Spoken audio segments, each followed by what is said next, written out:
Phone খারাপ। আচ্ছা রচনা যে এদিন কটা দিছিলাম? 3টা।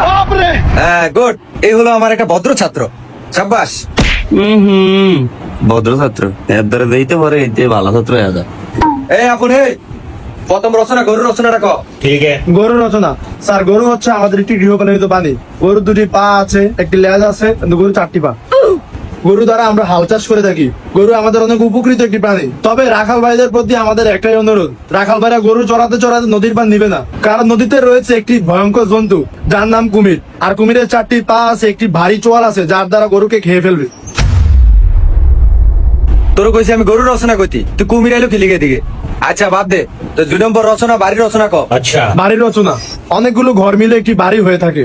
একটি বাড়িতে 10-12টা ঘর হয়ে থাকে। বাড়িতে শৌচালয় থাকে, রান্নাঘর থাকে, বাড়িতে অনেক মানুষ থাকে। তবে বাড়িওয়ালা ভাইদের কাছে আমার একটাই অনুরোধ, বাড়িওয়ালা ভাইরা নদীর পাড়ে বাড়ি করবেন না।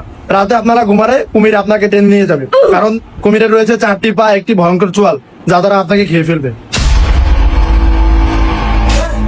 তুই এটার ভিতরে কুমির ঢুকাইলি, তোর আমি কইলাম বাড়ির রচনা কইতে, তুই বারবার যে কুমিরের রচনা ঢুকাস। আচ্ছা এবার 3 নম্বর রচনা ক। নবাব সিরাজউদ্দৌলার পলাশী যুদ্ধের রচনাটা ক। এবার থামো, কেমনে কুমির ঢুকাস। পলাশীর প্রান্তরে নবাব সিরাজউদ্দৌলার সাথে ইংরেজদের বাহিনীর লর্ড লাইভের সাথে যুদ্ধ ঘোষিত হয়, এবং সেই যুদ্ধের দায়িত্ব নবাব সিরাজউদ্দৌলা মীর জাফর আলীকে দিয়েছিল। আর সেই যুদ্ধে নবাব সিরাজউদ্দৌলা 53,000 সৈনিক নিয়ে ইংরেজদের 3,000 সৈনিকের কাছে পরাজিত হয়, কারণ নবাব সিরাজউদ্দৌলার যুদ্ধের সেনাপতির দায়িত্ব মীর জাফর আলীকে দেওয়া মানেই খাল কাইটা কুমির আনা।